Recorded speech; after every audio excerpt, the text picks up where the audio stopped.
بسم اللہ الرحمن الرحیم۔ السلام علیکم دی اردو اسلامک ٹیچر کے پیارے ناظرین، خواتین و حضرات، آج ہم جو وظیفہ لے کر آپ کی خدمت میں حاضر ہوئے ہیں، یہ عمل 3 صورتوں پر مشتمل ہے۔ رات کو سوتے وقت جب بھی آپ کی آنکھ کھلے یہ 3 صورتیں پڑھ لیجئے، پھر اللہ تبارک و تعالیٰ سے آپ جو بھی مانگو گے، جو بھی دعا اللہ پاک سے مانگو گے، آپ کی جو دعا ہے وہ فوراً قبول ہو جائے گی۔ جو بھی آپ کی حاجت ہے جو ابھی تک پوری نہیں ہوئی ہے، اور اللہ پاک سے آپ اس عمل کو کر کے جو بھی التجا کرو گے، جو بھی مشکل کو حل کرنے کے لیے دعا مانگو گے، آپ کی جو دعا ہے وہ رد نہیں جائے گی، فوراً قبول ہو جائے گی۔ تو آپ نے کرنا یہ ہے کہ رات کو سوتے وقت جب بھی آپ کی آنکھ کھلے، آپ نے قرآن پاک کی یہ 3 صورتیں، سورہ اخلاص، سورہ کوثر اور سورہ فاتحہ، ان تینوں صورتوں کو آپ نے 11 مرتبہ آپ نے پڑھنا ہے۔ سورہ فاتحہ جسے حاجت روائی کی سورہ بھی کہا جاتا ہے، نماز میں قرات جو ہے وہ اسی سورہ سے شروع ہوئی، اور قرآن پاک کا جو آغاز ہے وہ بھی اس سورہ سے ہوا۔ اس کو ہر مرض سے شفا کی سورہ بھی کہا جاتا ہے۔ کوئی بھی دعا مانگنے سے پہلے اگر آپ 100 مرتبہ سورہ فاتحہ کو پڑھ کر دعا مانگتے ہو تو آپ کی جو دعا ہے وہ فوراً قبول ہوتی ہے، رد ہونے کے چانسز نہیں ہوتے ہیں۔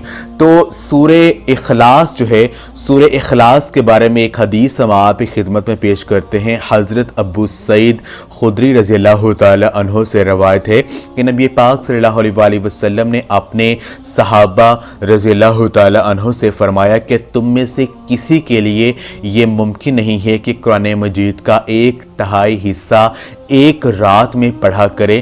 تو صحابہ کو یہ عمل بڑا مشکل معلوم ہوا، تو انہوں نے عرض کیا، یا رسول اللہ صلی اللہ علیہ وسلم، ہم میں سے کون اس کی طاقت رکھتا ہے؟ تو حضور پاک صلی اللہ علیہ وسلم نے فرمایا، قل هو اللہ احد اللہ الصمد، قرآن مجید کا 1/3 حصہ ہے۔ یہ صحیح بخاری شریف کی حدیث ہے۔ سورہ کوثر یہ قرآن پاک کی نہایت ہی خوبصورت اور مختصر ترین سورہ ہے۔ یہ 3 آیات پر مشتمل ہے۔ اس سورہ کو برکت والی سورہ بھی کہا جاتا ہے، کیونکہ رزق میں برکت، مال و دولت میں برکت کے لیے اگر آپ اس سورہ کا ورد کرتے ہیں تو آپ کے رزق میں، آپ کے مال و دولت میں بے پناہ وسعت اور برکت ہے وہ آ جاتی ہے، ہر پریشانیاں حل ہوتی ہیں۔ تو آپ نے کرنا یہ ہے کہ رات کو سوتے وقت جب بھی آپ کی آنکھ کھلے آپ نے ان تینوں صورتوں کو 11 مرتبہ پڑھنا ہے۔ عمل کو شروع کرنے سے پہلے اور دعا مانگنے سے پہلے 3 بار درود پاک جو بھی آپ کو آتا ہے وہ آپ پڑھ لیجئے۔ آخر میں اللہ پاک سے عاجزی اور انکساری کے ساتھ دعا کیجئے، انشاءاللہ تعالی جو بھی مشکل حاجت آپ کے ذہن میں ہوگی، اللہ پاک سے جو بھی مانگو گے آپ کو فوراً مل جائے گا۔ یہ خاص عمل آپ خود بھی کریں، اس ویڈیو کو صدقہ جاریہ سمجھ کر لازمی شیئر بھی کریں۔ جزاک اللہ۔